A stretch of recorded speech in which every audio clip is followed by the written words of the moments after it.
Hi ಎಲ್ಲರಿಗೂ ನಮಸ್ಕಾರ. ಇವಾಗ ತಾನೇ ಹೊಸದಾಗಿ ಶೇಂಗಾ ಹೋಳಿಗೆ ಮಾಡುವುದನ್ನು ಕಲಿಯುವವರಿಗೆ ಈಸಿಯಾಗಿ ಯಾವ ರೀತಿ ಮಾಡೋದಂತ ತಿಳಿಸ್ಕೊಡ್ತೀನಿ. ಶೇಂಗಾದ ಹೂರಣ ಮಾಡುವುದಕ್ಕಿಂತ ಮುಂಚೆ ನಾವು ಕಣಕನ ನಾದಿಟ್ಕೋಬೇಕು. ಮೈದಾ ಹಿಟ್ಟನ್ನು ತೆಗೆದುಕೊಂಡು ಅದಕ್ಕೆ ಸ್ವಲ್ಪ ಉಪ್ಪು, ಸ್ವಲ್ಪ ಎಣ್ಣೆಯನ್ನು ಹಾಕಿ ನೀಟಾಗಿ ಮಿಕ್ಸ್ ಮಾಡ್ಕೊಳ್ಳಿ. ಹಿಟ್ಟನ್ನು ರೆಡಿ ಮಾಡ್ಕೋಬೇಕಾದ್ರೆ ನಾವು ಇದನ್ನು ಗಟ್ಟಿಯಾಗಿ ಸ್ವಲ್ಪ ರೆಡಿ ಮಾಡ್ಕೋಬೇಕು. ನೋಡಿ, ಸ್ವಲ್ಪ ಸ್ವಲ್ಪ ನೀರನ್ನು ಹಾಕಿಕೊಂಡು ಹಿಟ್ಟನ್ನು ರೆಡಿ ಮಾಡ್ಕೊಳ್ಳಿ.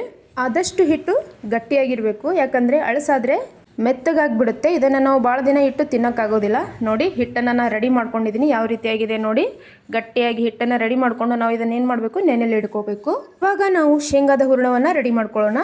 ಶೇಂಗಾವನ್ನು ಹುರಿದುಕೊಂಡು ನೀಟಾಗಿ ಮೇಲಿಂದೆಲ್ಲವನ್ನು ಸಿಪ್ಪೆ ತೆಗೆದು ಇಟ್ಕೊಂಡು ನೋಡಿ, 1 ಬೌಲ್ ಶೇಂಗಾಕ್ಕೆ 1 ಬೌಲ್ ಒಡೆದಂಥ ಬೆಲ್ಲವನ್ನು ಹಾಕೋಬೇಕು. ನಾವು ಸ್ವಲ್ಪ ಸ್ವೀಟ್ ಕಡಿಮೆ ತಿನ್ನೋದ್ರಿಂದ ಇನ್ನೊಂದು ಸ್ವಲ್ಪ ಶೇಂಗಾವನ್ನು ಮಿಕ್ಸ್ ಮಾಡ್ಕೊಂಡಿನಿ. ಶೇಂಗಾ ಮತ್ತು ಬೆಲ್ಲವನ್ನು ನೀಟಾಗಿ ಮಿಕ್ಸ್ ಮಾಡ್ಕೊಳ್ಳಿ. ಸ್ವಲ್ಪ ಸ್ವಲ್ಪನೇ ಮಿಕ್ಸಿ ಜಾರಿಗೆ ಹಾಕಿ ಸಣ್ಣದಾಗಿ ಮಿಕ್ಸಿ ಮಾಡಿ ಸೋಸ್ಕೊಳ್ಳಿ. ಕಡುಬು ಕುದಿಸೋದು ಮತ್ತು ಬೇಳೆ ಸೋಸು ಚಾಣಿಗೆ ಇರುತ್ತಲ್ಲ, ಅದರಿಂದ ನಾವೇನು ಮಾಡ್ಕೋಬೇಕಂದ್ರೆ ಈ ರೀತಿಯಾಗಿ ಚಾಣಿಸ್ಕೊಂಡು ಇಟ್ಕೋಬೇಕು.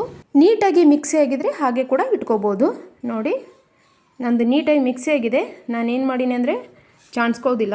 ನೋಡಿ, ಹಾಗೆ ಮಿಕ್ಸ್ ಮಾಡ್ಕೋತಾ ಇದ್ದೀನಿ. ಈಗ ನಾವು 100 ಗ್ರಾಮ್ ಬಿಳಿ ಎಳ್ಳನ್ನು ತಗೊಂಡು ನೀಟಾಗಿ ಹುರಿದಿಟ್ಕೊಂಡಿನಿ, ಚಟಪಟ ಅನ್ನುವರೆಗೂ.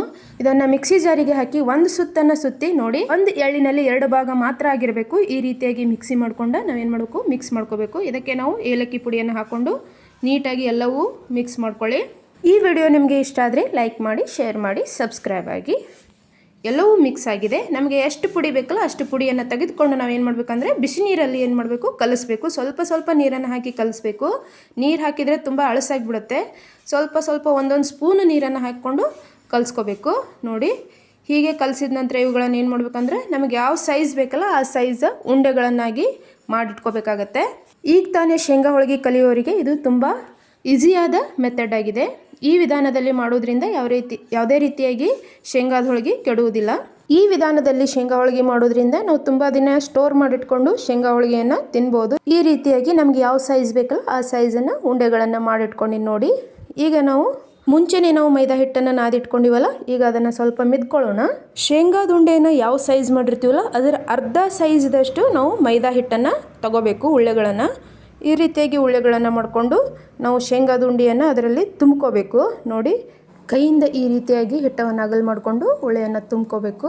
ಕೈಯಿಂದ ಅಗಲ್ ಮಾಡ್ಕೊಳ್ಳೋಕ್ಕೆ ಕಷ್ಟ ಆದರೆ ಸ್ವಲ್ಪ ಲಟ್ಟಿಸ್ಕೊಂಡು ಕೂಡ ತುಂಬ್ಕೋಬೋದು. ಹೀಗೆ ನೀಟಾಗಿ ತುಂಬ್ಕೊಂಡ ನಂತರ ಸ್ವಲ್ಪ ಮೈದಾ ಹಿಟ್ಟನ್ನು ಹಚ್ಚಿ ತೆಳ್ಳಗಾಗಿ ಲಟ್ಸ್ಕೊಳ್ಳೋಣ. ತೆಳ್ಳಗಂದರೆ ಅಷ್ಟು ತೆಳ್ಳಗಾಗಿ ಬೇಡ. ಈ ರೀತಿಯಾಗಿ ಲಟ್ಸ್ಕೊಂಡು ಬೇಯಿಸ್ಬೇಕಾದ್ರೆ ಗ್ಯಾಸ್ ಫ್ಲೇಮನ್ನು ಮೀಡಿಯಮಲ್ಲೇ ಇಟ್ಕೊಂಡು ಬೇಯಿಸಬೇಕು.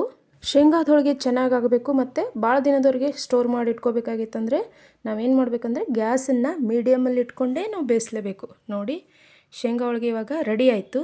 ನಿಜವಾಗ್ಲೂ ಹೇಳ್ತೀನಿ, ಈ ವಿಧಾನದಲ್ಲಿ ಶೇಂಗಾ ಹೋಳಿಗೆ ಮಾಡಿದರೆ ತುಂಬ ಚೆನ್ನಾಗಿ ಬರುತ್ತೆ. ನೀವು ಕೂಡ ಈ ವಿಧಾನವನ್ನು ಬಳಸ್ಕೊಂಡು ಹೋಳಿಗೆ ಮಾಡಿ ಯಾವ ರೀತಿ ಆಯಿತು ಅಂತ ಕಮೆಂಟ್ ಮಾಡಿ.